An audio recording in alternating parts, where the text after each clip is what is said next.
¿Qué tal? Buen día a todos ustedes.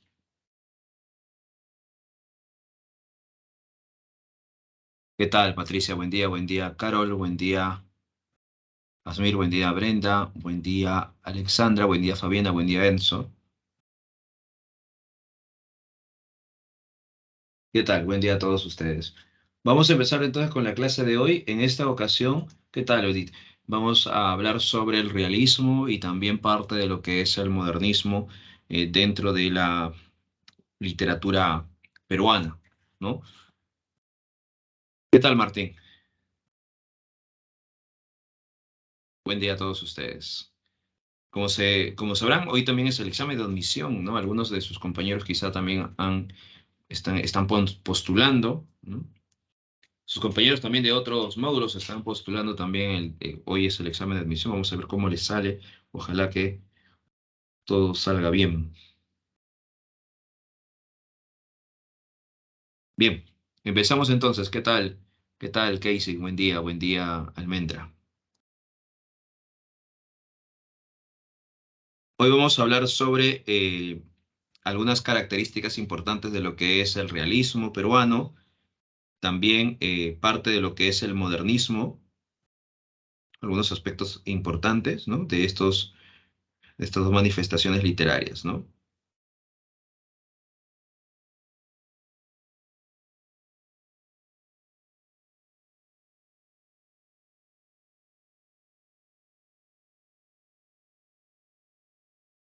Recordemos que en el caso de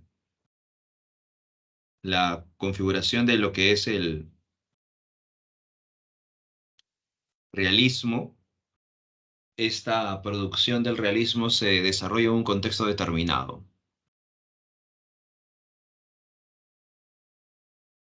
A ver, por acá nos está diciendo algo. A ver, buen día, Almendra, buen día, Uri, buen día, Tania. Carlos nos dice, profesor, ¿podría decir algunas características del romanticismo peruano? Ok. A ver, en el caso recordando un poco de lo que vimos en la clase pasada, ¿no? Antes de pasar al realismo. En el caso del romanticismo peruano, recordemos que la visión romántica en el Perú va a haber una imitación al modelo español. Los románticos peruanos imitan, ¿no? Elementos españoles.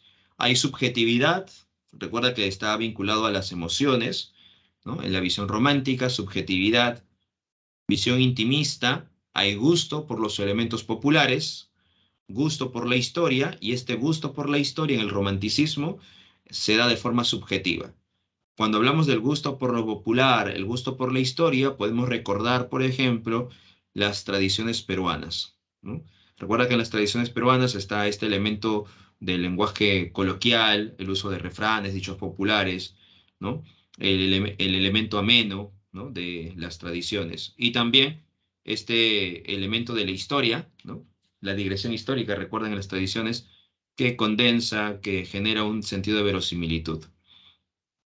Otra característica del romanticismo peruano es la idealización que se tiene sobre la naturaleza. Y eso lo podemos encontrar en los poemas de Carlos Augusto Salaverry, por ejemplo, Cartas a un ángel o el poema Acuérdate de mí, ¿no? Ahí se observa esa idealización de la naturaleza y cómo de pronto la voz poética utiliza los elementos de la naturaleza, la configuración de la naturaleza para representar el dolor que siente, ¿no? Es una característica romántica. Entonces ahí están las características de la visión romántica, ¿no? El gusto por lo popular, el gusto por la historia o acercamiento a la historia. Tenemos también esta noción de la individualidad, el culto al yo, a la subjetividad, a las emociones, la idealización de la naturaleza, son componentes que muestran esta figura del romanticismo. El romanticismo se desarrolla entre el gobierno de Ramón Castilla, la prosperidad falaz, hasta la Guerra del Pacífico. En el caso del realismo, en cambio, vamos a observar que esta visión del realismo se desarrolla en un contexto de crisis, ¿no? se ha generado la guerra del Pacífico, hemos perdido la guerra, estamos en un momento de crisis y por tanto los autores en este contexto de crisis, ¿no? Va a generar un discurso de rechazo y de cuestionamientos al sistema político, de cuestionamientos a este contexto que se está viviendo en nuestro país, ¿no? Entonces ahí estamos observando, por ejemplo, esta característica fundamental, ¿no? Dentro de esta visión del llamado realismo. Entonces estamos en un momento de tensión, de crisis, producto de la guerra. Dice, el realismo como movimiento literario surge en Francia y tiene como medio de expresión, ¿no? Ya sea la novela, recuerdas, ¿no? En el caso francés y en el caso ruso también la novela es fundamental, ¿no? Tanto la narrativa como el ensayo son los medios de expresión del realismo en Francia y que también va a tener ese medio de expresión en nuestro país. Dice, en nuestro país este movimiento aparece a finales de la Guerra del Pacífico y se prolonga hasta la primera década del siglo XX, ¿no? Así que aparece finalizando la Guerra del Pacífico, o sea que estamos ya en el siglo, fines del siglo XIX, y se proyecta hasta la primera década del siglo XX. Entre los representantes, exacto, está González Prada, efectivamente. Manuel González Prada, uno de los representantes fundamentales de esta visión. Está Clorina Mato de Turner, Mercedes Cabello de Carboneda, entre otros autores, ¿no? Así que vamos a hablar sobre algunas características de esta producción del realismo, ¿no? Y también vamos a centrarnos en González Prada y Clorina Mato de Turner.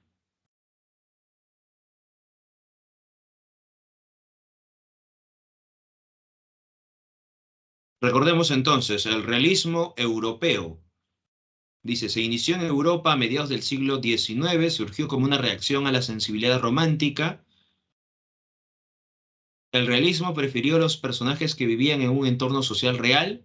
Los escritores realistas se dedicaron a una observación minuciosa del ser humano y su comportamiento, o sea, los problemas cotidianos. No se observó estos mecanismos, estos elementos, ¿no? En el caso del realismo peruano, ¿qué vamos a encontrar? Vamos a hacer un paralelo con lo que está sucediendo en Europa también, ¿no? En el caso peruano hay una crisis, producto de la guerra del Pacífico, ¿no?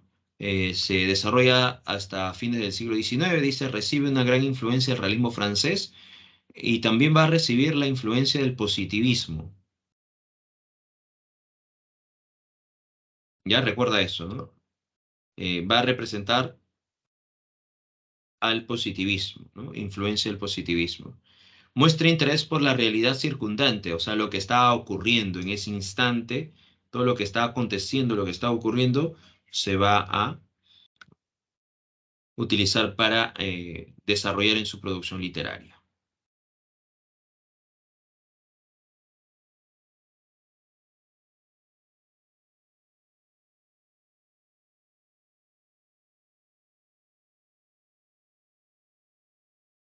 Propone ideas y propugna la regeneración nacional.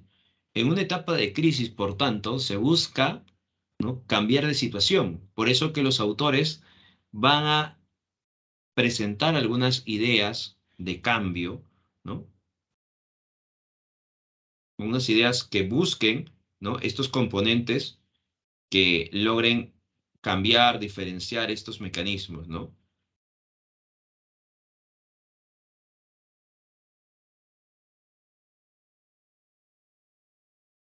Entonces el realismo va a tener estos preceptos fundamentales dentro de esta concepción.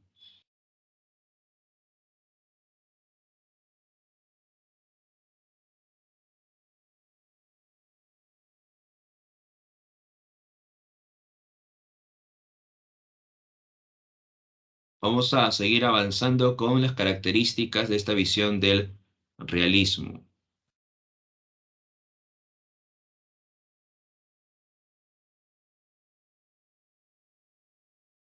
El realismo se opone al romanticismo decadente. Para esta época, en medio de una crisis que se produce producto de la guerra del Pacífico, es ya casi imposible, ¿no? Seguir con una mirada idílica de la sociedad, ¿ya? Entonces ya no se puede, ¿no? Ya no se puede seguir con una mirada idílica de la sociedad y por eso, producto de ese contexto que se está viviendo en el Perú, se va a adoptar esta mirada realista que proviene de Europa.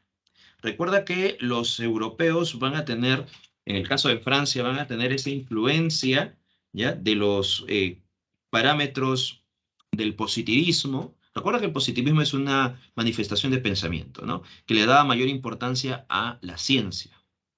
Entonces, los autores de esta época van a buscar la manera, ¿no? De representar este elemento científico a la literatura. Por eso que están las novelas tipo tesis.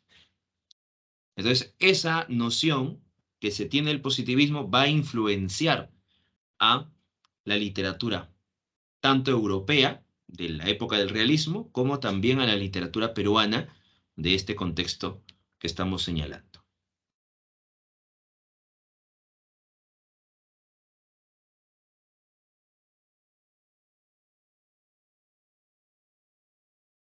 Muy bien. Otra característica, entonces, la visión realista tiene una visión objetiva. Se diferencia de otros elementos, ¿no? De otras configuraciones, ¿no?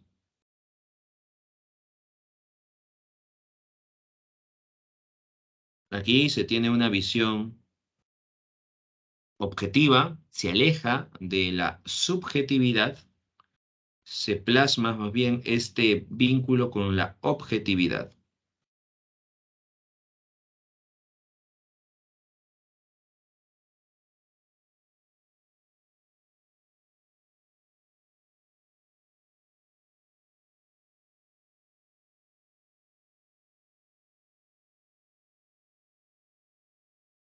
Pensamiento nacionalista y afán renovador. ¿Qué quiere decir?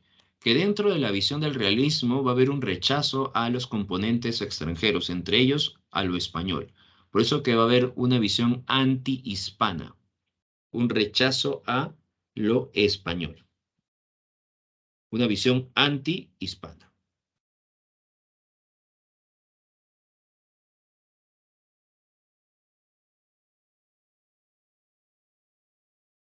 Entonces ten en cuenta eso, ¿no? La visión anti-hispana.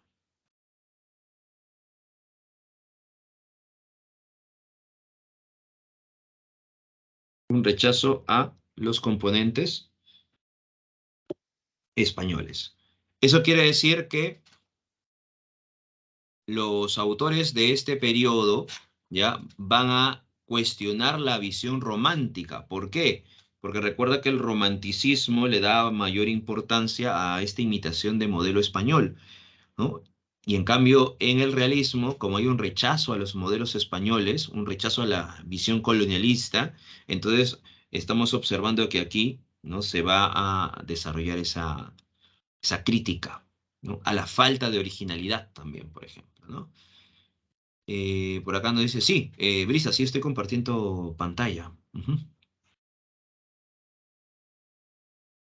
El afán renovador, entonces, ya no se quiere imitar, copiar los modelos españoles, sino buscar nuevos elementos, ¿no?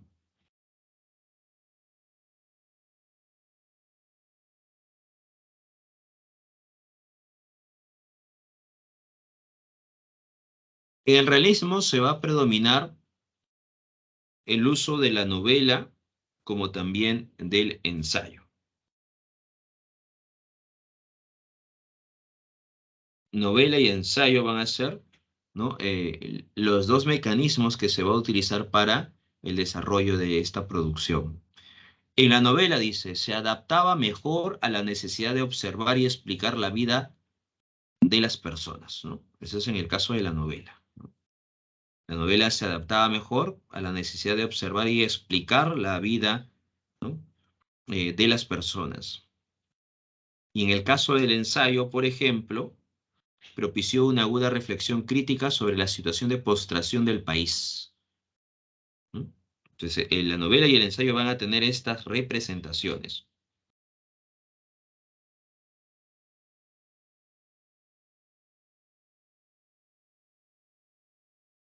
Hay una participación más activa de la mujer en el campo intelectual, ¿no? Por ejemplo, en el realismo vamos a encontrar varias voces femeninas muy importantes. Tenemos, por ejemplo, a Mercedes Cabello de Carboneda, tenemos también a Clorina Mato de Turner, por ejemplo, ¿no? Claro, Clorina Mato de Turner, Mercedes Cabello de Carboneda, María Nieves y Bustamante, Teresa González de Fani, ¿no? Van a ser autoras representativas dentro del realismo. Hay una preocupación por la reivindicación del indio olvidado y sojuzgado. Vamos a tener en cuenta, ¿no?, este elemento, ¿no? Vamos a observar que los autores del realismo, entre ellos Clorina Mato de Turner y González Prada, van a reivindicar la figura del indio. Van a cuestionar cómo de pronto el indio está siendo explotado, ¿no? Entonces van a reivindicar sus derechos ancestrales, ¿ya? Pero vamos a observar que esta reivindicación que se está desarrollando en el realismo va a ser de forma paternalista. Por eso que los autores van a ser denominados precursores del indigenismo.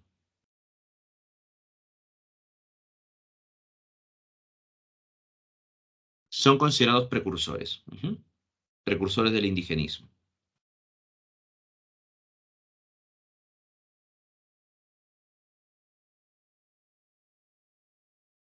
Sucede que los autores Clorina Mato de Turner y González Prada van a ser considerados autores de esta concepción indianista, que quiere decir que ven al campesino como un ser indefenso, o sea, una mirada paternalista. Ese es el indianismo, la mirada paternalista que se tiene respecto al campesino. Y el indigenismo rompe con esa mirada paternalista. Por eso que ahí está la diferencia, ¿no? El indianismo es lo que muestra González Prada y Clorina Mato de Turner en sus obras, ¿no? Hay una reivindicación, sí, pero desde una perspectiva paternalista. El indigenismo no hace una defensa a través de esta mirada paternalista, ¿no? O sea, logra superar, ¿no?, esta percepción que se tiene respecto al campesino. Claro, aún había un sesgo, efectivamente.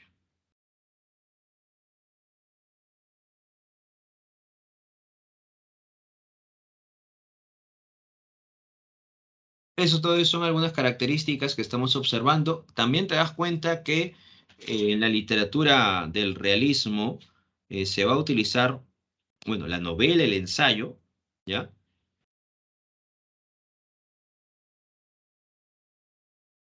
Pero también se puede utilizar la caricatura. Mira, estamos observando la caricatura aquí, ¿no? Dos ejemplos de caricatura. Por ejemplo, ahí está, ¿no?, la caricatura de la representación de ¿no?, de la presidencia, de la democracia y todos los que quieren batallar, ¿no?, para obtener el poder. O esta otra caricatura que hace referencia a David y Goliat.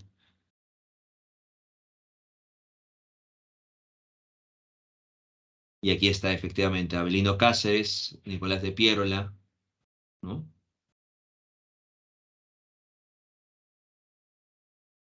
Ya, esos son entonces caricaturas que se ven en esta época, ¿no? ¿Ya? Entonces también se puede utilizar la caricatura, ¿no?, para cuestionar.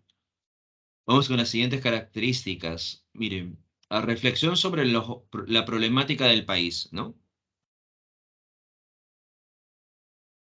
Entonces, hay una reflexión sobre la problemática del país, sí, se utiliza a través de el ensayo, por ejemplo. Podemos encontrar en el ensayo, ¿no?, esta reflexión constante sobre la problemática que se asume el país, ¿no? Hay un deseo de corregir los males sociales, ya que estamos en una crisis, ¿no? Política, social, económica, y por tanto los autores buscan sugerir alguna posible solución, ¿no? A estos problemas y tratar de cambiar, ¿no? En medio de la crisis.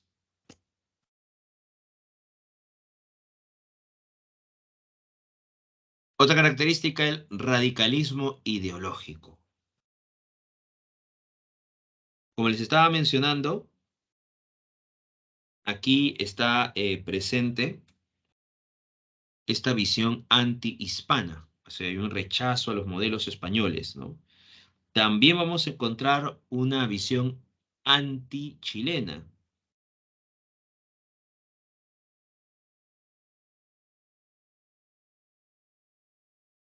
no solamente una visión anti-hispana, sino también una visión anti-chilena.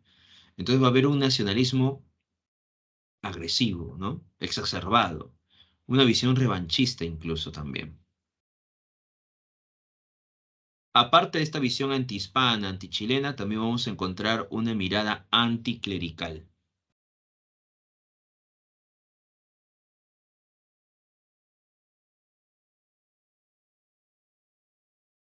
Esa mirada anticlerical es un rechazo, ¿no? A la iglesia o los componentes que configuran la iglesia, ¿no? ¿Y por qué hay un rechazo a la iglesia? Porque recuerda que la iglesia está utilizando su discurso para oprimir al campesino, ¿no? Entonces, los autores del realismo observan que la institución de la iglesia está sirviendo más bien para que el campesino siga siendo oprimido a través del discurso que se utiliza y también que de pronto, producto de la influencia del positivismo, ¿no? La iglesia sería un obstáculo para el progreso del país, para la ciencia, para el sentido de la verdad, la educación dentro de nuestro país. Por eso que hay un rechazo también a ese plano de la iglesia. Hay cuestionamientos al sistema político de la época. Recuerda que tras la guerra se van a enfrentar muchos caudillos para estar en el poder. Y entonces hay una serie de conflictos y eso es lo que se va a cuestionar dentro de las obras del realismo. Por eso que hay una crítica al comportamiento de los caudillos militares, como hemos visto, por ejemplo, en estas caricaturas, ¿no? Lo que vimos el cuadro anterior, aquí, ¿no? Las caricaturas, ahí muestran entonces ese elemento. Por ejemplo, ¿no? Bien, los representantes.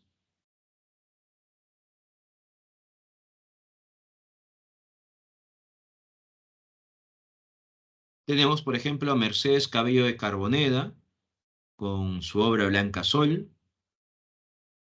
Manuel González Prada, que tiene Páginas Libres, Discurso en el Politeama, Horas de Lucha, entre otros. Clorino Mato de Turner, Ave sin nido.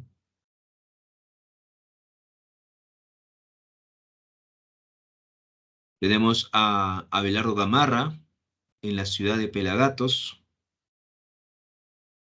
Tenemos, por ejemplo, a María Nieves y Bustamante,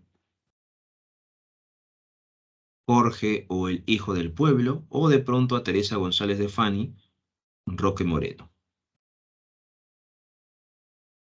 Son algunos autores dentro del realismo peruano.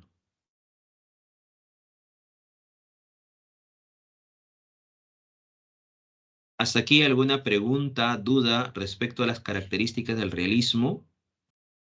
¿Por ahí alguna duda, alguna pregunta respecto a esas características?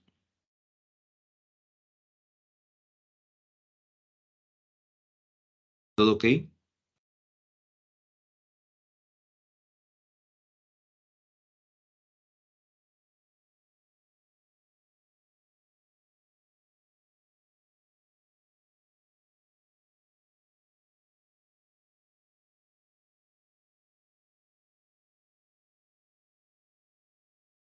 A ver, por acá nos menciona Jonathan.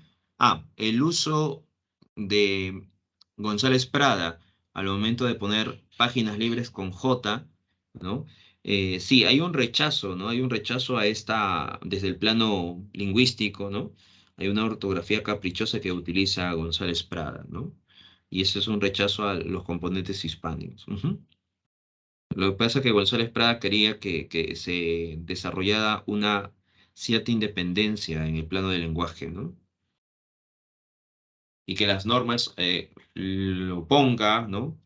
Hispanoamérica y no que las normas vengan de España, ¿no? Y por eso que hay una cierta noción de la escritura de esta manera, ¿no? Incluso en esa época se escribía de esa forma también, ¿no? Muchos autores escribían de esa forma, ¿no? Y en cuestión del plano lingüístico, pues, ¿no? Que se quería generar una independencia a los moldes o los estamentos españoles. Ujú. Por acá nos menciona, hay un máximo exponente del realismo peruano. Bueno, si hablamos así de un máximo exponente, podría ser denominado González Prada, ¿no? Porque González Prada prácticamente va a ser aquel que dé la voz, ¿no? De enfrentamiento, ¿no? Alce la voz de protesta. Sus obras van a influenciar notablemente a sus contemporáneos, y no solamente a sus contemporáneos, sino va a influenciar también a otras generaciones. Así que González Prada va a ser una de las voces más representativas del realismo en el Perú.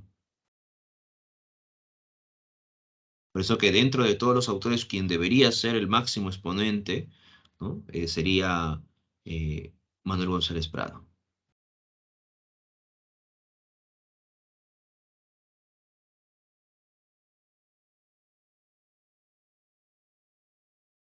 Y por acá nos menciona Luigi del Rosario, nos dice sobre, radicalismo ideológico.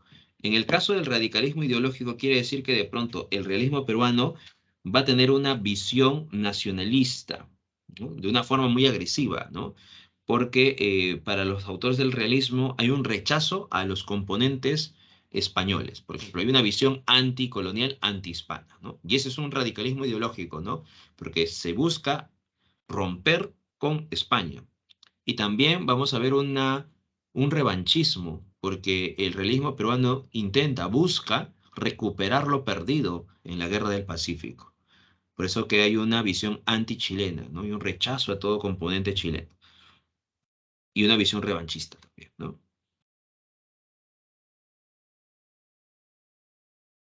Eso se denomina el realismo, radicalismo ideológico, ¿no?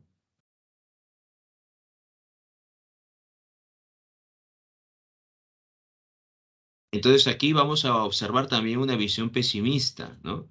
Esa visión pesimista que se observa dentro de nuestra realidad peruana, a tal punto que por acá justo Jonathan nos está indicando también sobre la noción del plano anárquico que plantea González Prada, ¿no?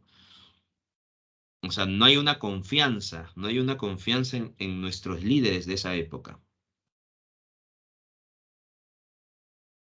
O sea, no hay una confianza en los líderes de esa época. Entonces, ¿qué se busca? Romper con esos líderes, ¿no? Y al momento de romper con esos líderes, entonces queda vacío, ¿no? O sea, rompemos la cabeza, ¿no?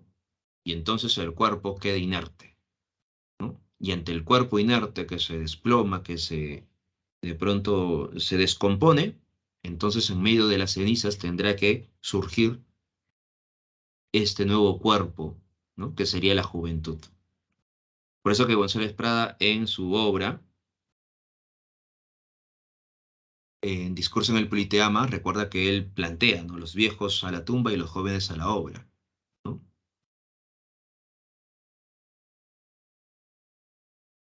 Y ese es el plano anárquico también, ¿no?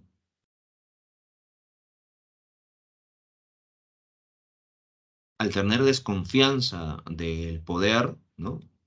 Político, al tener desconfianza de tus líderes, entonces lo que queda es romper, ¿no? contra ese sistema y crear otro mecanismo, ¿no? Bajo otras modalidades, bajo otros liderazgos.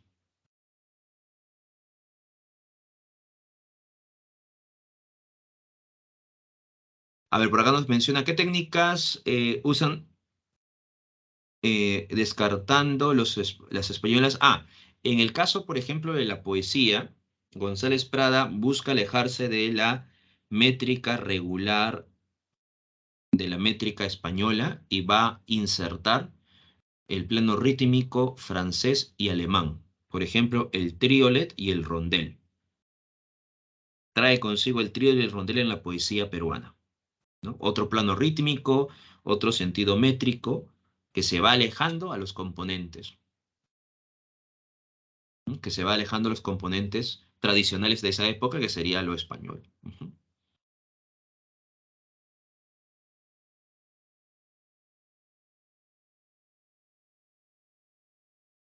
Muy bien. Vamos ahora a mencionar algunos autores representativos. Bueno, tenemos a Mercedes Cabello de Carboneda. Recuerda que ella tiene unas obras muy interesantes, ¿no? Sacrificio y Recompensa, entre ellos Blancasol, El Conspirador, también es otra obra interesante de Mercedes Cabello de Carboneda. Recuerda que ella también va a estar vinculada a la visión del positivismo y al naturalismo, ya que va a llegar a nuestro país, ¿no? La visión del naturalismo también llega en el caso de nuestro país. Mercedes Cabello de Carbonera, ¿no? Entonces, obra Sacrificio y Recompensa, Los Amores de Hortensia, Eleodora, Blancasol, que es una de sus obras más importantes, al igual que El Conspirador, La Religión de la Humanidad, El Conde León Tolstoy y la novela moderna, ¿no? Este ensayo también que es fundamental de Mercedes Cabello, ¿no? La novela moderna. Sí, el naturalismo es la vertiente del realismo, pero de una forma más exagerada, más ruda, ¿no? Sin filtro, ¿no? Ese es el naturalismo, ¿no? La estética de lo feo le llamaban al naturalismo, ¿no? Uno de los representantes en el caso francés es Emilio Zola, con la obra Naná, el naturalismo francés. Y esa visión del naturalismo también llega al Perú. En el caso de Clorinda Mato de Turner, ella tiene una posición anticlerical, ¿no? Va a promover ideas positivistas. Recuerda que todos los autores de este periodo del realismo va a estar vinculado a esta configuración del positivismo, ¿no? Producto de la influencia que se tiene de los franceses. Hay una reivindicación tanto del indio como también de la mujer. Recuerda que se están dando las olas feministas en el caso de Europa y eso también va llegando, ¿no? Esa visión europea también va llegando a el caso peruano. Es jefa de redacción del diario La Bolsa de Arequipa, dirigió El Perú Ilustrado, ¿no? En Lima, fundó la imprenta La Equitativa, donde solo trabajaban mujeres, y en 1895 se exilió en Buenos Aires, lugar en el que fue artífice de la aparición de la revista Búcaro Americano. Así te das cuenta que Clorinda Mato de Turner va a ser una autora muy importante en la prensa escrita también.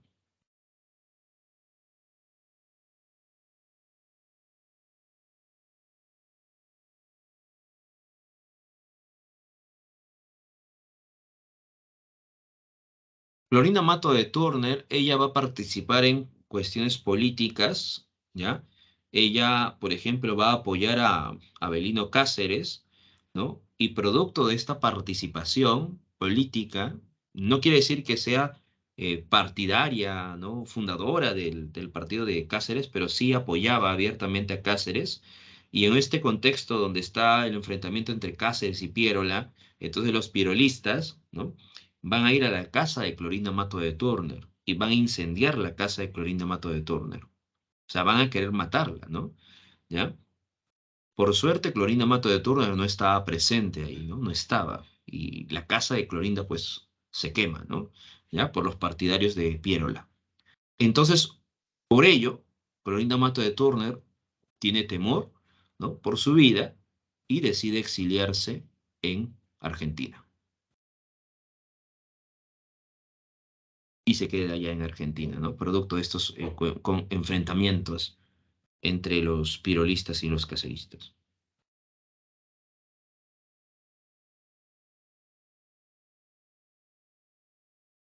O sea, en esa época va a ser muy bravo, ¿no? Esos son enfrentamientos de la época, ¿ves? Florina Mato de Turner, precursora del indigenismo, entre sus obras más representativas está, por ejemplo, las tradiciones cusqueñas, que en cierta medida es una especie de homenaje a Ricardo Palma, ¿no? La lectura entusiasta de Ricardo Palma influye decisivamente en sus tradiciones cusqueñas, publicadas en dos volúmenes, en 1884 y 1886. El costumbrismo, los recuerdos familiares, los bocetos biográficos, los artículos recogidos en hojas sueltas son superados por sus producciones novelísticas, representadas por ave sin nido, índole y herencia.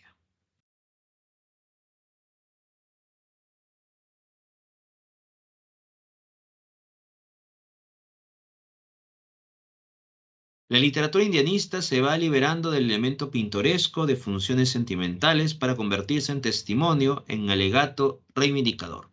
Las campañas ideológicas de defensa del indio de Manuel González Prada y la angustiosa crisis que se vivía, ¿no? De plano económico, producto de la guerra, ¿no? Crea un nuevo clima que en la literatura se refleja en la explotación de la realidad presente. O sea, va a ser la realidad un componente fundamental. La evocación histórica, el distanciamiento son sustituidos por el análisis directo de la conflictividad socioeconómica contemporánea. En medio de todo esto aparece Ave sin nido, que se publica en 1889. La primera novela significativa, abiertamente testimonial, es la obra Aves sin nido, de Clorinda Mato de Turner.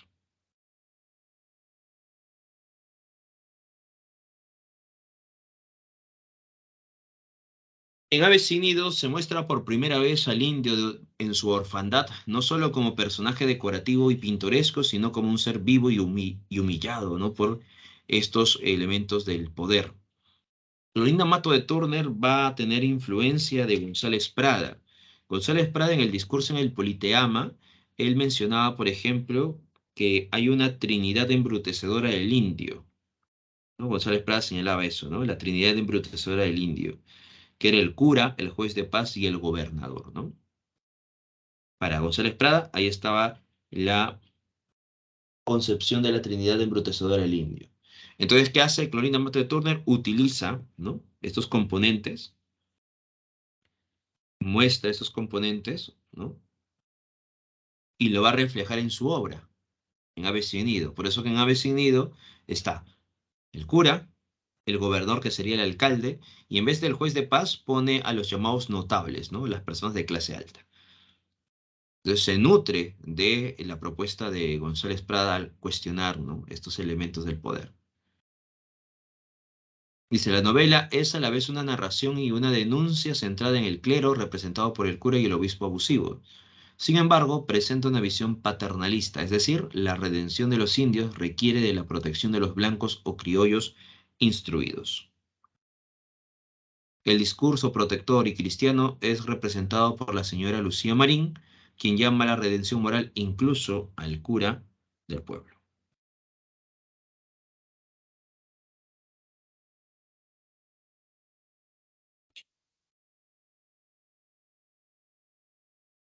La novelista parte de unas realidades observadas y de la situación política proyectada sobre el ámbito provinciano. Mezcla elementos costumbristas, enfoques realistas.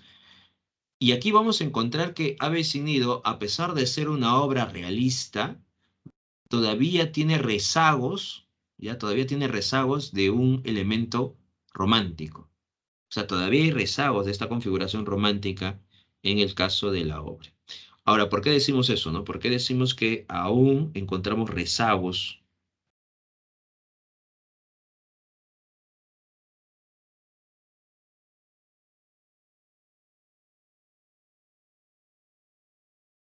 Porque cuando el narrador habla, por ejemplo, o empieza a contarnos un poco este pasaje respecto a el amor que siente Manuel y Margarita, ¿no? Utiliza elementos de la naturaleza.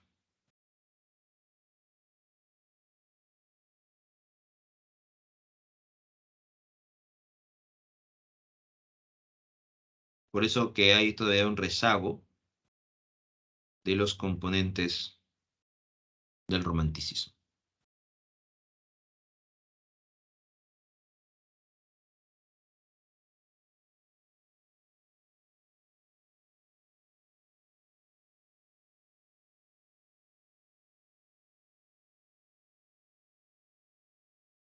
En Ave sin Nido vamos a encontrar que, bueno, la obra pertenece a qué género? Género épico, épico narrativo, ¿no? Es una novela, recuerda, es una novela que muestra, ¿no? Esta visión,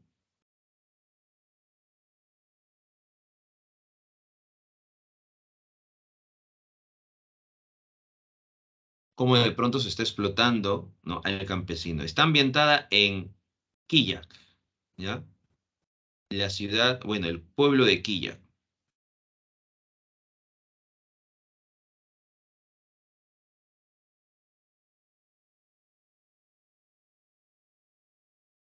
Está dividido en dos partes, el narrador es omnisciente, recuerda, un narrador omnisciente quiere decir aquel narrador que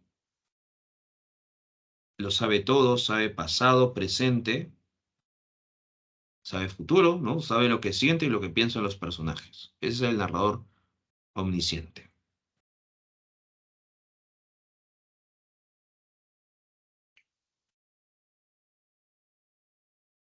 Dentro de la obra vamos a encontrar como tema central el abuso de las autoridades contra los indígenas. Recuerda que está ambientado en el pueblo de Quillac. Otros temas, la crítica al clero, la violencia social, la injusticia, la solidaridad que está presente dentro de la obra.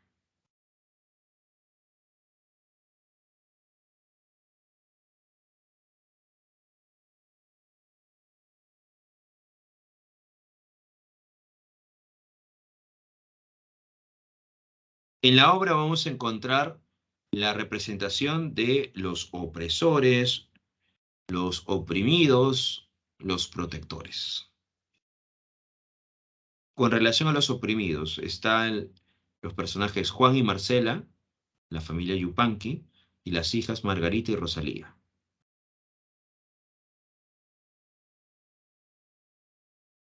Tenemos en el caso de los opresores a Sebastián Pancorbo, el alcalde, Pascual Vargas, el cura, y Estefano Benítez en la representación de el notable de Quilla, entre comillas, los llamados notables, ¿no? Los notables de Quilla.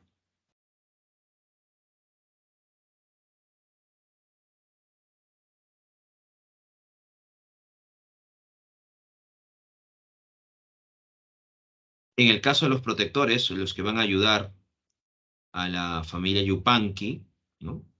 O a los indios en esta obra, van a ser la familia Marín. La familia Marín ha llegado recién a Quillac, ¿ya? Así que la familia Marín había llegado con la intención de realizar algunos, algunos negocios, ¿no?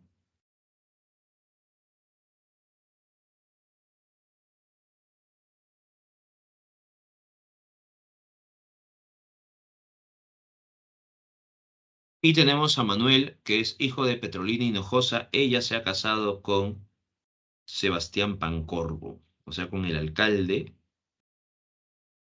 corrupto. La historia empieza cuando la familia Marín está conversando, en este caso Lucía está conversando con Marcela. Marcela está llorando, desesperada, le está contando a Lucía todo lo que está sucediendo en el pueblo, cómo de pronto el cura, el gobernador está utilizando su poder para oprimirlos. Por eso que Lucía no puede creerlo. A tal punto, ¿ya? A tal punto que incluso la familia Yupanqui debía dinero y estos opresores han utilizado a Rosalía, o sea, la han secuestrado a Rosalía y le han dicho a la familia Yupanqui, si no pagan, entonces vamos a vender a Rosalía y con el dinero vamos a recuperar lo que nos debes. O sea, van a venderla, van a llevar a Arequipa y van a venderla. Por eso que la familia Yupanqui está desesperada, ¿ya? Porque han raptado a su hija Rosalía, ¿no? ¿Ya? Que es una niña, ¿no? Y que están utilizando para extorsionar a la familia Yupanqui para que puedan pagar. Entonces Lucía, al darse cuenta de todas las atrocidades que está pasando en Quilla, se conmociona y le dice a su esposo, hay que hacer algo, ¿no? Hay que ayudarlos. Así que de pronto lo que hace eh, Lucía es ir donde el cura Pascual Vargas y Fernando ir donde Sebastián Pancorbo, donde el alcalde, para mencionarles que lo que está sucediendo en el pueblo es algo impensable, ¿no? Que no se puede realizar eso, ¿no? Y que por favor busquen la manera de ayudar a la familia Yupanqui, que no se puede generar todo esto.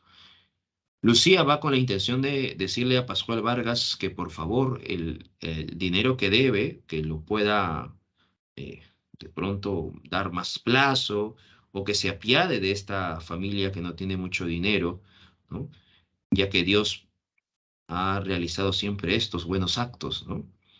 Eso le dice Lucía, indicándole a Pascual Vargas, ¿no? Porque es cura, representa a la iglesia, tiene un sentido de bondad y todo lo demás, pero el cura le dice, disculpe señora, pero usted no sabe nada, ¿no? No sabe nada de la palabra de Dios, así que quien está aquí, quien habla sobre Dios, quien tiene esa formación soy yo, no usted, le dice, ¿no? Y usted recién ha llegado a este lugar, no conoce al pueblo, no sabe las costumbres que están aquí presentes, ¿no? Y así se hace, así se realiza, ¿no? Porque si de pronto le damos oportunidad o algo a alguno de estos indios, entonces ellos se van a rebelar y van a romper y ya no van a querer pagar y empieza a decir más cosas, ¿no? Entonces Lucía se da cuenta que el cura, pues es un personaje, es una persona sin escrúpulos, ¿no? Es una persona que solamente le gusta el dinero, ¿no?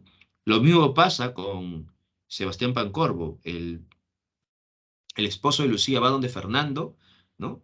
Le menciona que a lo menos él pagará más adelante o de pronto algo, una solución, ¿no? Porque de pronto Rosalía está a punto de ser vendida. Pero Sebastián Pacombo le dice que esas son las reglas y por tanto se tiene que respetar, ¿no? Y ustedes que han llegado recién, ustedes no deberían de entrometerse en asuntos que no les corresponde. Por eso que Fernando se molesta y le dice, bueno, si lo importante aquí es el dinero más que la vida. Entonces, le dice, ¿no? ¿Cuánto es lo que debe? Yo voy a hacerme cargo del dinero, le dice, ¿no? Así que Fernando lo que va a hacer es pagar la cantidad necesaria para que Rosalía pueda ser entregada a la familia Yupanqui. Cuando esto sucede, la familia Yupanqui va a estar en deuda con la familia Marín, porque gracias a esta familia, Rosalía no ha sido vendida, ¿no? Y por eso que esta familia le va a decir a la familia Marín que cualquier cosa que necesiten, ellos van a estar dispuestos a resolver o a realizar, ¿no?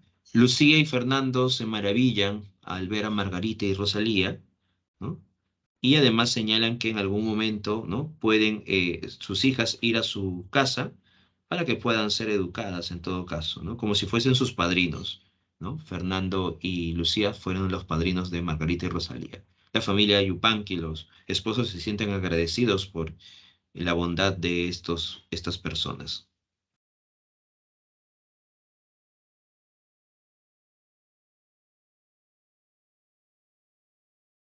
Esto va a generar un odio a los opresores, así que se van a reunir y se van a dar cuenta que la familia Marín, la nueva familia que ha llegado, ¿no? a este lugar, están destruyendo todo lo que han forjado, ¿no? Por eso deciden matarlos. Así que están pensando cómo hacer, cómo matar a la familia Marín sin que ellos sean culpables, ¿no? Sin que se den cuenta de su plan. Y empiezan a idear, ¿no? Un plan donde ellos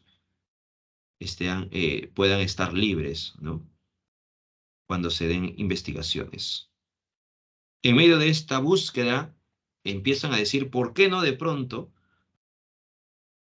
mencionamos que en el pueblo ha llegado, ¿no? O difundimos esta noticia, una noticia falsa, que en el pueblo ha llegado unos bandidos, ¿no? Estaban escapando, han llegado en el pueblo unos bandidos y ellos se han escondido en la casa de los Marín. Así que de pronto el pueblo saldrá en busca de estos bandidos, de estos bandoleros, ¿no? Justo en este momento, cuando lleguen a la casa de la familia Marín, habrá un disturbio. Contratamos a unas personas para que maten a la familia Marín, así que en un momento de tensión, de enfrentamiento por estos bandidos que no existen, solamente han inventado esto, en medio de todo este enfrentamiento, mueren Lucía y Fernando. Así que no van a ser culpados ellos, sino de pronto el pueblo. Y entonces deciden hacer eso. Difunden esa noticia falsa que supuestamente estos bandidos, ¿no? Han llegado al pueblo de Quillak, ¿no? Y se han escondido en la hacienda, en la casa de la familia Marín. Así que el pueblo se levanta, Isidoro toca la campana que siempre sonaba cuando algo sucedía, ¿no? Una reunión o algo importante. Entonces, al tocar la campana, todos empiezan a salir, ¿no? A buscar, ¿no? Con qué enfrentar a los bandidos, ¿no? Lucía y Fernando no están enterados de lo que está sucediendo fuera, pero quienes sí están enterados son Marcela y Juan Yupanqui, y por tanto se dan cuenta que si esta turba avanza hasta la casa de los Marín, puede ser que en este enfrentamiento sean asesinados. Por eso que la familia Yupanqui temen estas que estos jóvenes, ¿no? Estos señores sean asesinados de esa forma.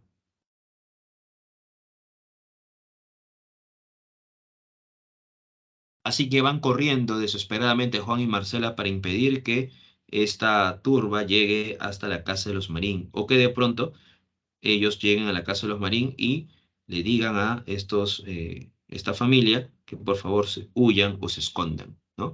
A pesar de ello, la multitud está llegando a la casa de los Marín y ahí empiezan a tirar piedras, ¿no? Hay disparos, ¿no?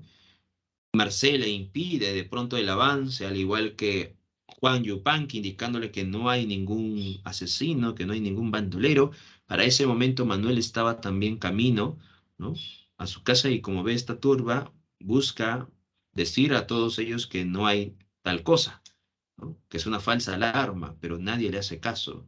Y siguen los enfrentamientos, vamos a ver, disparos, ¿no? Piedras, y en medio de todos estos enfrentamientos ya se da cuenta la multitud que es una falsa alarma y se van retirando. Pero en medio de todo ello hay dos cuerpos tendidos.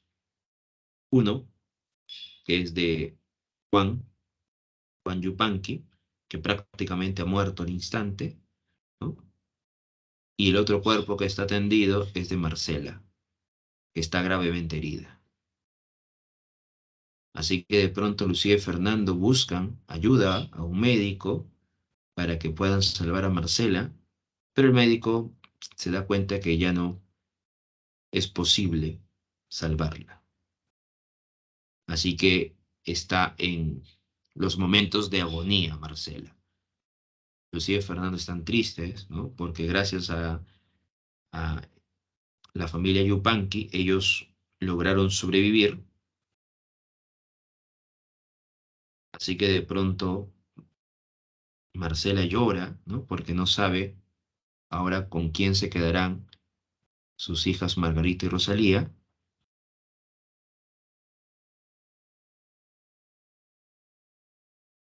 Así que sucede que Lucía y Fernando, ¿no? Les mencionan que no se preocupen, ¿no?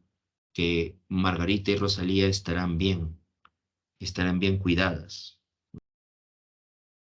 Marcela, antes de fallecer, le dice a Lucía una verdad. Le dice que en realidad Margarita no es hija de Juan Yupanqui, sino que fue producto de una violación del cura Pedro de Miranda, y que guarde ese secreto. Marcela entonces le dice a Lucía que guarde ese secreto, ¿no? Que el verdadero padre de Margarita es el cura Pedro de Miranda, ¿no? Que producto de una violación, ¿no? Se dio ese acto. Y la cuestión es que Marcela muere, ¿no?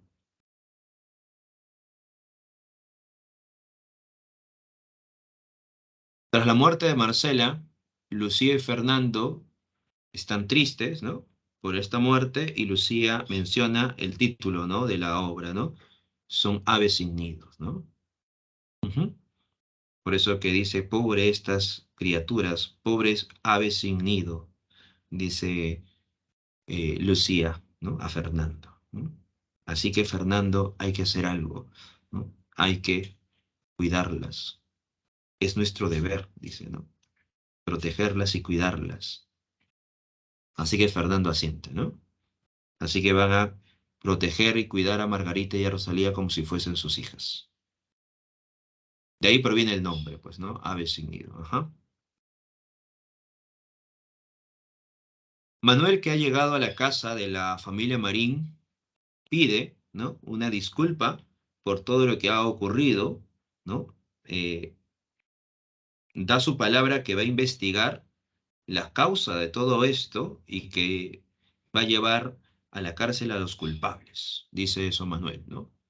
Cuando Manuel ha llegado a la casa de los Marín, observa a Margarita, así que Manuel se enamora de Margarita, ¿no? O sea, de pronto la primera mirada, ¿no?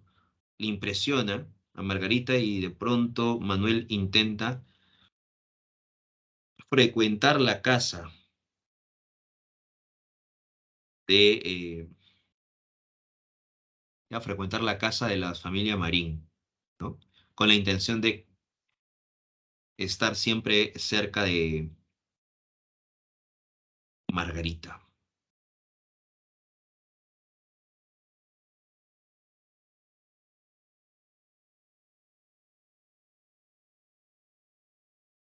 Era joven, Margarita, a diferencia de Rosalía, porque Rosalía era una niña, Margarita ya era adolescente, ¿m? Y Manuel también estaba entre su adolescencia y juventud, ¿no? Entre 16 Margarita y Manuel entre 18, 20, 22, así. Ujú.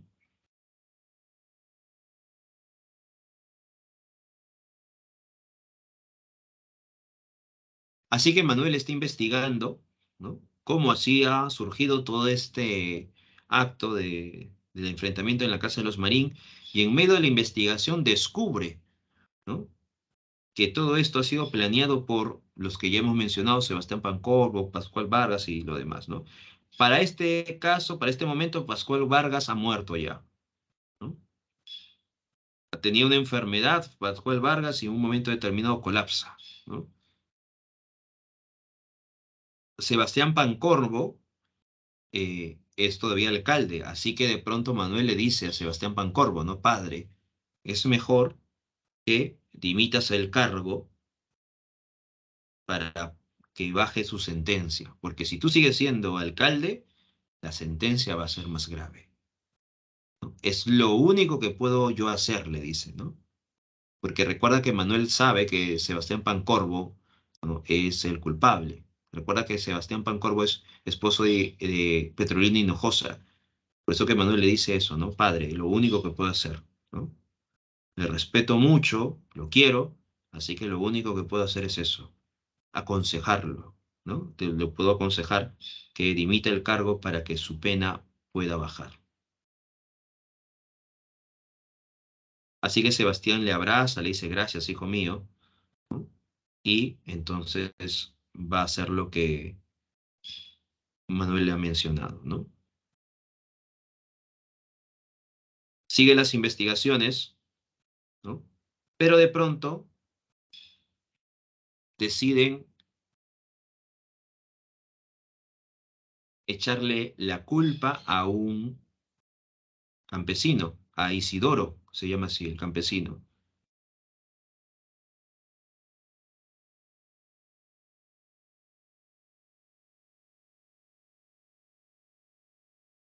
Isidoro es aquel que había tocado la campana, ¿no? Así que a él le van a acusar diciendo que él es el culpable de generar este disturbio, de confundir a la población, ¿no? Y el subprefecto lo hace con qué intención. Sucede que cuando ya Sebastián Pancorbo ya no es alcalde, viene otro, ¿no? Otro alcalde, ¿no? Para que cambie de... Viene un subprefecto y ese subprefecto se va a convertir luego en alcalde. Y la cuestión es que va a ser tan corrupto como el anterior. Entonces empiezan a decir a quién acusamos, ¿no? Y entonces se dan cuenta que Isidro o Isidoro tiene ganado, ¿no? Tiene mucho ganado, ¿no? Tiene tierras. Así que dice, bueno, hay que acusar a Isidoro, ¿no? Así vamos a extorsionar a su esposa y vamos a ganar un cierto ganado, ¿no? Claro, el que toca la campana, exacto, ajá. Entonces van a extorsionar a su esposa porque le van a decir a su esposa, si quieres hablar con su prefecto para que de pronto pueda liberar a tu esposo, pues bien, yo te puedo ayudar, ¿no?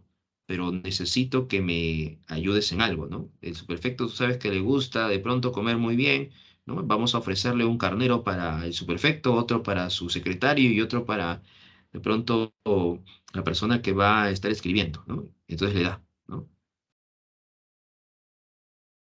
Pero le dice, no se ha podido hablar con el superfecto, que sea la próxima semana, ¿no? Pero te voy a ayudar siempre y cuando realices esto. Y entonces va prácticamente gastando todos los animales que tenía en su establo, ¿no? Y eso es lo que sucede, eso es lo que hacen, ¿no? Por eso que la familia Marín se indigna, ¿no? Que de pronto, a pesar de todo ello, sigan utilizando su poder para seguir oprimiendo a los campesinos. Lucía está embarazada, así que Fernando no quiere que su hija nazca en medio de una sociedad, en medio de una situación como esa. Por eso que de pronto deciden marcharse. Pero antes de marcharse quieren que Isidro o Isidoro sea liberado, ¿no?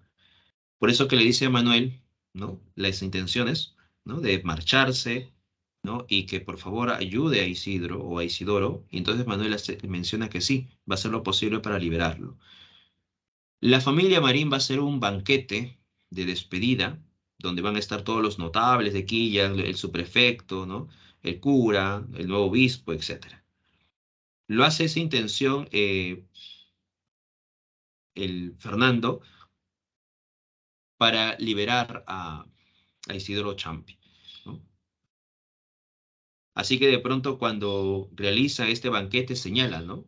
Este banquete es porque me voy a retirar del pueblo, voy a marcharme a otro lugar a realizar otras acciones, ¿no? Y por eso es que estoy despidiéndome de todo el pueblo, dice, ¿no? Pero no quiero retirarme antes sin realizar un acto de bien, le dice, ¿no? Después de estos acontecimientos de la casa, ¿no? Donde estuve a punto de ser asesinado, ¿no? Y cosa que ya está pasando ¿no? de mucho tiempo y ya se está olvidando este suceso, ya que me voy a marchar, ¿no? Es mejor liberar a las personas que se le acusan. Eso me haría bien, ¿no? Y me iría más rápido y con una menor carga, dice, ¿no? Y entonces todos están contentos porque recuerda que esa es la intención, que la familia Marín desaparezca, ¿no? Se marche. Y entonces el prefecto y los que están presentes dicen, no se preocupe, señor Marín, en efecto, ¿no? Usted es muy bueno, bondadoso, y por tanto, bajo eso, nosotros le damos nuestra palabra que ese indio va a liberarse, ¿no? No va a ser condenado. La cuestión es que la familia Marín se va a retirar, ¿no? Se va a marchar del pueblo de Quilla. Quien está triste es Margarita, ¿no? Y Manuel, porque recuerda que ya no se van a ver con mayor frecuencia, ¿no? Por eso que de pronto Manuel decide, antes que se marche la familia Marín, ¿no? Que se vaya muy lejos, decide Manuel hablar con la familia Marín, con Lucía y Fernando, y pedirle la mano de Margarita. Así que cuando de pronto llega, menciona, ¿no? Manuel que desea casarse con Margarita. Pero Lucía y Fernando le mencionan que no va a ser posible. ¿Y por qué es el impedimento? Le dice, ¿no?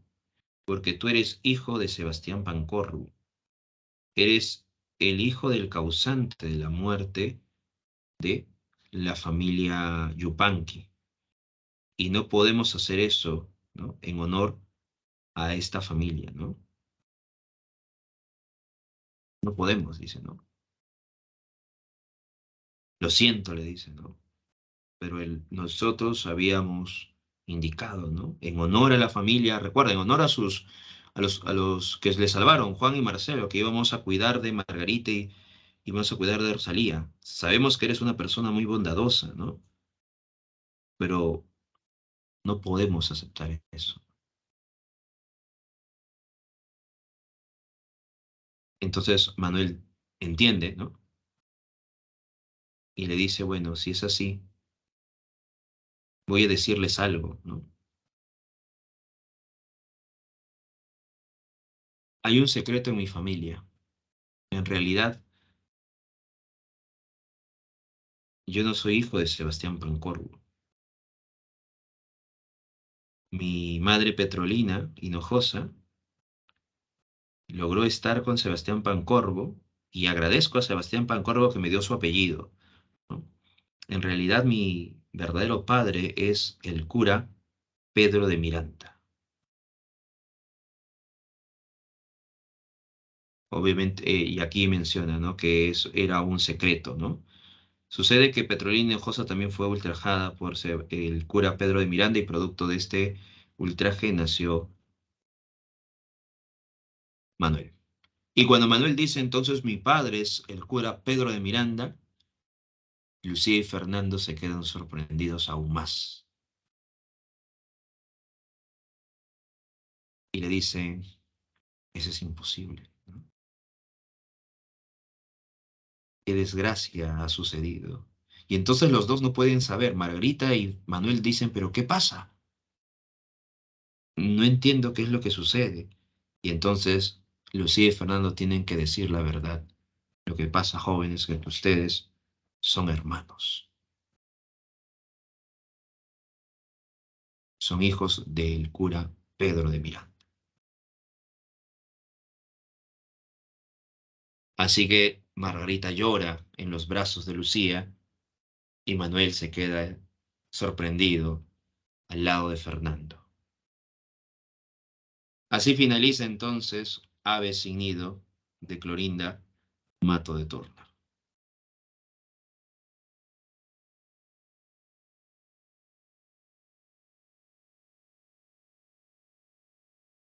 Muy bien, ese sería entonces Ave sin nido de Clorinda Mato de Turner. Recuerda el abuso de las autoridades contra los indígenas. Ese es el tema central de la obra precursora del indigenismo.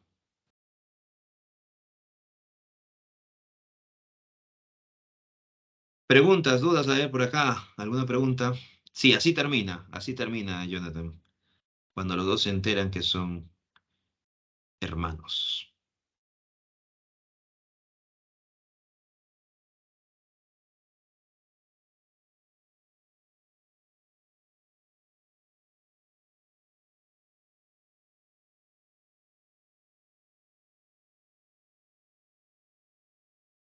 No, no hay Ave sin nido 2. No, no, no.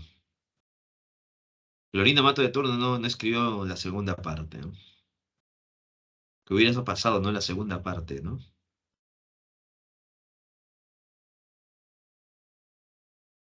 Exijo segunda temporada, por acá nos menciona, ¿no? Claro.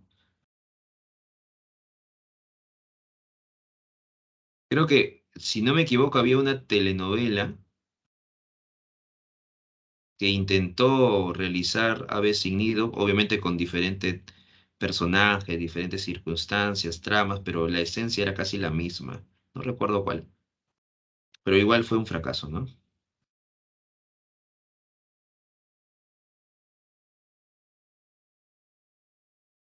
Creo que fue las telenovelas de Michelle Alexander que siempre realizan cosas un poco disparatadas.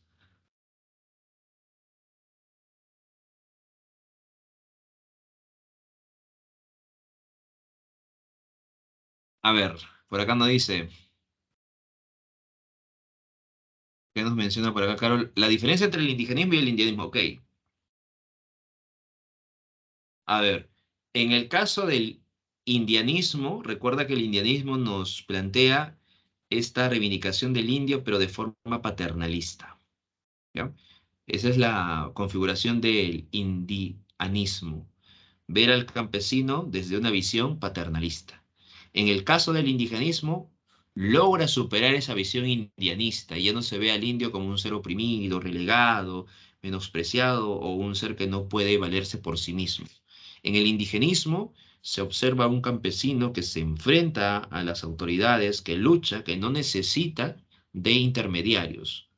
Por eso que hay una diferencia entre el indianismo y el indigenismo. En el indianismo, ahí te das cuenta en esta historia, ¿no? Los propios personajes, los campesinos, no pueden enfrentarse a las autoridades, sino a través de los protectores como la familia Marín, ¿no? Ese es el indianismo, ¿no? Una visión paternalista. El indigenismo, en cambio, no, ¿no? En el indigenismo que va a surgir en la segunda década del siglo XX, muestra otra visión, ¿no? En el indigenismo, uno de los representantes de esta visión indigenista es López Albújar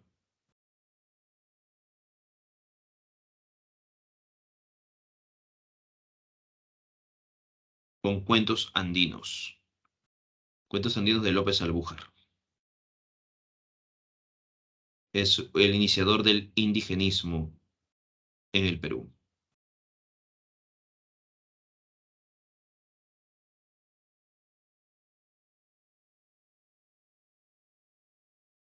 Glorinda Mato de Turner es precursora del indigenismo. Ujú.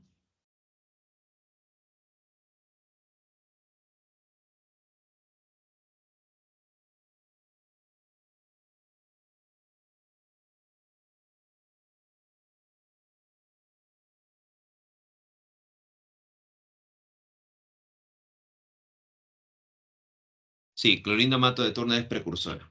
Ujú.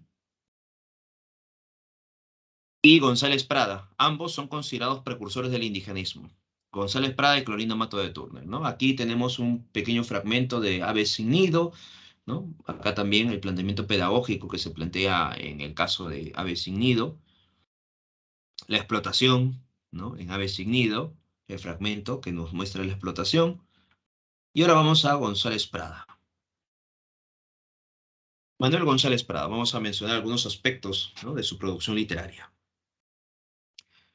Manuel González Prada es una figura influyente en la formación del pensamiento hispanoamericano, busca modelos en la literatura alemana y francesa, y te das cuenta que él se aleja de los parámetros españoles, ¿no? Busca otros matices, ¿no? Otros modelos. A raíz del desastre nacional, motivado por la guerra de Chile, inicia una obra polémica de crítica social, ¿no?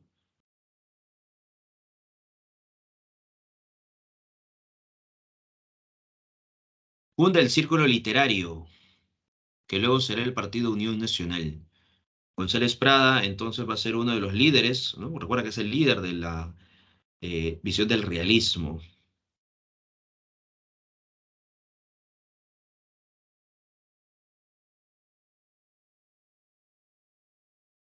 Tiene una mirada anticlerical, una percepción también anti-hispana.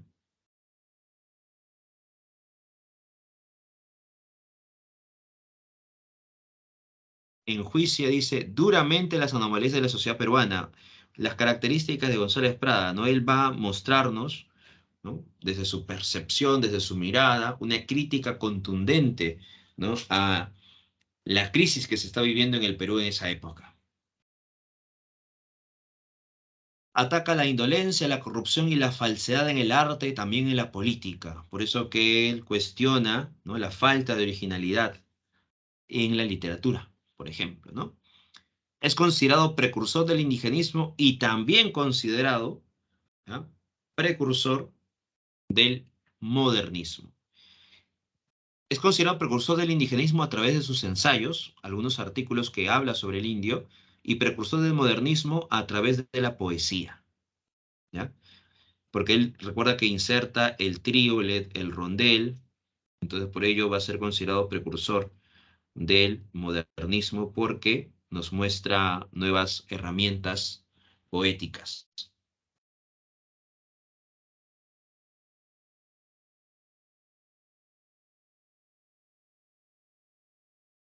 Él utiliza una ortografía caprichosa. Por ejemplo, en este fragmento puedes encontrar la ortografía caprichosa que utiliza, ¿no? González Prada.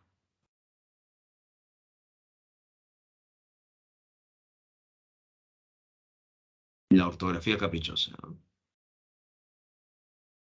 Sí, indolencia y falsedad en el arte, ¿por qué? Porque recuerda que el arte eh, peruano va a ser solamente ¿qué? Un arte de imitación a modelos españoles. Por eso que hay una falsedad en el arte, en el sentido que no hay una verdadera originalidad, ¿no? Y una indolencia en el arte porque no muestra, no retrata los conflictos, los problemas de la sociedad. Por eso que plantea que es un arte caduco, ¿no? Arte sin cuerpo y alma, ¿no? Por eso plantea de esa forma. Ujú.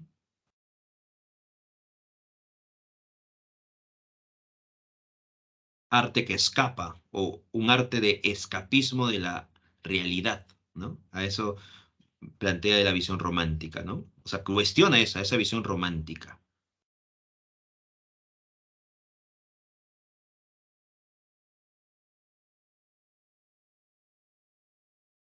Ah, el uso de la ortografía caprichosa, ¿no? Por ejemplo, aquí tenemos, miren, el uso de la I, aquí, general, ahí está el uso de la ortografía caprichosa, ¿no? Por ejemplo.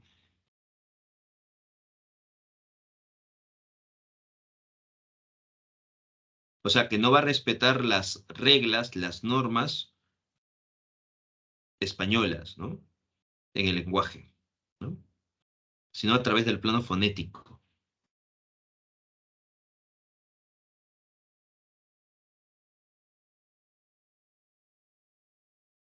Entonces, en el discurso de Politeama estamos observando, por ejemplo, este uso de la ortografía caprichosa. González Prada en poesía ha escrito, por ejemplo, minúsculas, presbiterianas, exóticas, trozos de vida, baladas peruanas.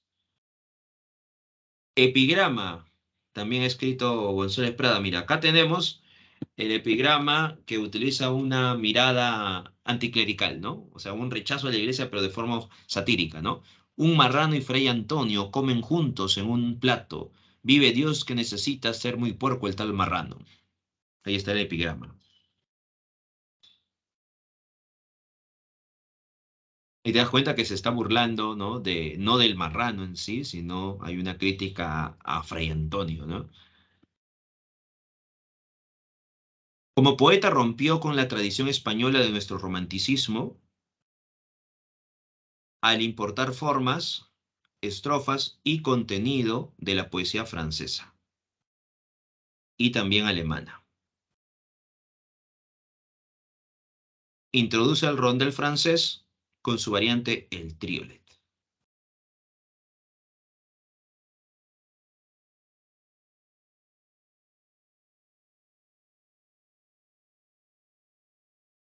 Ejemplos, aquí está, el triolet, en minúsculas. La obra se llama así, no minúsculas.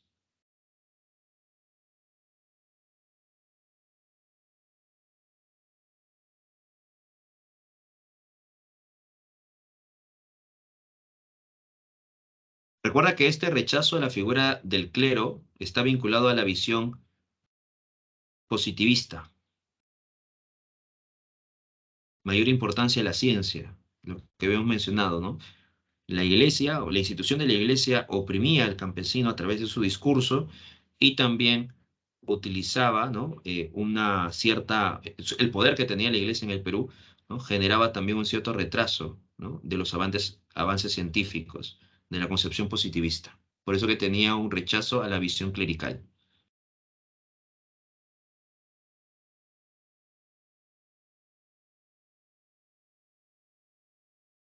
Tenemos aquí otro poema de González Prada, El Mitayo. También está mostrando una visión indianista, bueno, en este caso una crítica, ¿no? A la explotación del campesino, ¿no? ¿Recuerdas este poema, ¿no? La voz poética que es el padre le está diciendo al hijo que se va a marchar, ¿no? Y que el padre no quiere decirle que se va a marchar y nunca va a volver, pero el hijo le está preguntando, ¿cuándo vas a volver, no? Dime la fecha, la hora exacta, aunque sea, dime cuándo vas a volver. Pero el padre no quiere decirle, ¿no? Porque no le puede decir la verdad, ¿no? No le va a decir nunca va a volver porque va a ir prácticamente a morir allá en la mina. Por eso que ahí está este diálogo, ¿no? Y al final es atroz, pues, ¿no? Es un diálogo muy triste, ¿no? Dice, hijo parto, la mañana reverbera en el volcán, dame el báculo de chonta, las sandalias de jaguar. Padre, tienes las sandalias, tienes el báculo ya, mas ¿por qué me ves y lloras? ¿A qué regiones te vas? La injusta ley de los blancos me arrebata del hogar. Voy al trabajo y al hambre, voy a la mina fatal. Tú que partes hoy en día, dime, ¿cuándo volverás? Cuando el llama de las punas ama el desierto arenal. Cuando el llama de las punas las arenas amará. Cuando el tigre de los bosques bebe en las aguas del mar. Y cuando el tigre de los bosques en los mares verberá. Cuando el huevo de un cóndor nazca la sierpe mortal. Cuando el huevo de un cóndor una sierpe nacerá.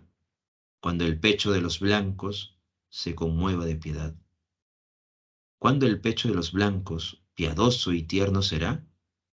Hijo, el pecho de los blancos no se conmueve jamás.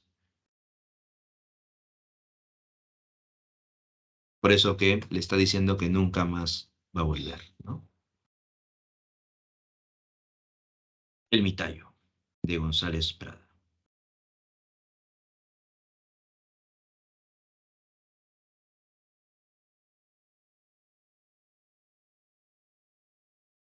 Ese González Prada, por ejemplo, en el caso de la poesía, ¿no? Y en el caso de la prosa, recuerda, tenemos el discurso en el Politeama, ¿no?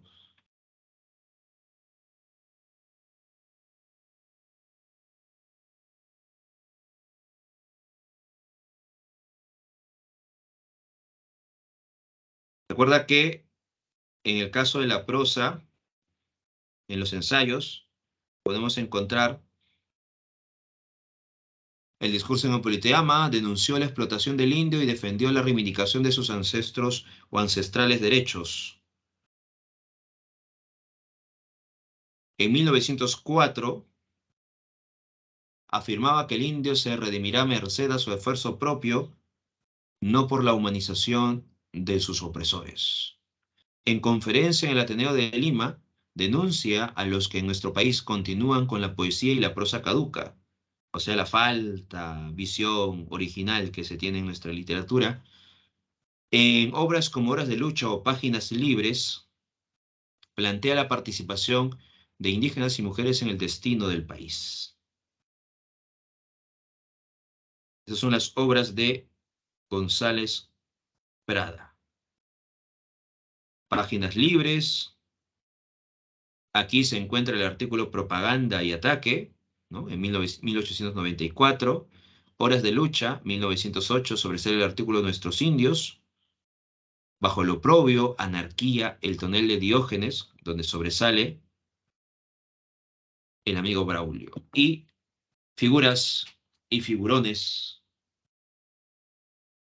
otra obra también de González Prada. Tenemos aquí un pequeño fragmento de Propaganda y Ataque de González Prada.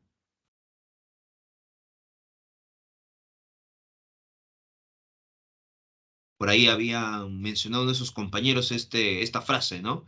En resumen, hoy el Perú es organismo enfermo, donde se aplica el dedo brota pus. Entonces ya sabes en dónde está en propaganda y ataque, ¿no? Y en el caso del discurso en el Politeama, los temas que vas a encontrar en el discurso en el Politeama, recuerda el anticlericalismo, la crítica a la iglesia, ¿no? A la figura de la institución de la iglesia, la integración del indio a la sociedad, ¿no? Se cuestiona, se critica la explotación al indio, se habla sobre la ciencia, ya que se critica a la visión clerical, o sea, hay una visión anticlerical porque se exalta a la ciencia, la tecnología, ¿no? La ciencia, la verdad. La renovación política y social del país menciona que de pronto se debe de ya eliminar todos los vestigios antiguos y darle un camino esencial a la juventud, ¿no? A las nuevas generaciones, que serán los que logren romper estas cadenas, ¿no? El rechazo a la herencia colonial. Olvidemos entonces de ese pasado colonial, de esa visión caduca, arcaica, y mostremos otros lineamientos, dice, ¿no? La importancia de la educación, una educación laica, una educación libre de prejuicios. Ese es el discurso en el Politeama, ¿no? La obra está dividida en 4 apartados. Es una exposición cíclica de reflexión crítica, ¿ya? Predomina, en el caso de figuras literarias, la antítesis, el símil y la hipérbole. Condena a la generación pasada, ¿no? Condena a estas visiones caducas que menciona González Prada y le da mayor esperanza a los niños y a los jóvenes, ¿no? A esta nueva visión, nueva ideología que va plasmándose en Europa y también en el caso peruano. Plantea una educación donde se presente la ciencia, la verdad y la libertad. Hay una mirada retrospectiva a la realidad social política del país para vincularla con la causa de la derrota. González Prada, sí, no va a recitar su discurso, ¿no? Sino más bien va a ser uno de sus alumnos, uno de sus discípulos de González Prada, quien recite o quien lea el discurso. El discurso se va a leer en 1888, ¿no? Los que pisan el umbral de la vida se juntan hoy para dar una lección a los que se acercan a las puertas del sepulcro. Los viejos deben temblar ante los niños, porque la generación que se levante es siempre acusador y juez de la generación que desciende. Niños, sed hombres, madrugada la vida, porque ninguna generación recibió herencia más triste, porque ninguna tuvo deberes más sagrados que cumplir, errores más graves que remediar, ni venganzas más justas que satisfacer.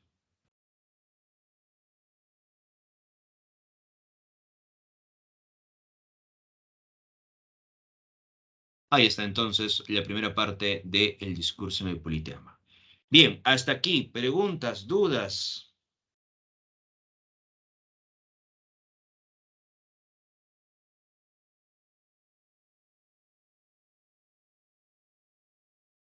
Es una estructura poética, el triolet y el rondel. Son dos estructuras poéticas que se alejan de los parámetros españoles y que muestran otra métrica. El triolet y el rondel provienen de Francia y Alemania. Son estructuras poéticas.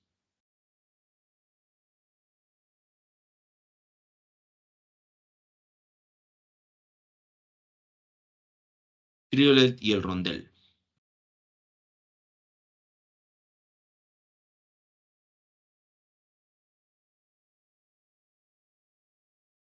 Preguntas, dudas. ¿Todo claro, todo ok? Muy bien. Entonces es tiempo de decirnos adiós. Cuídense, entonces nos vemos hasta la siguiente clase. Nos vemos, cuídense.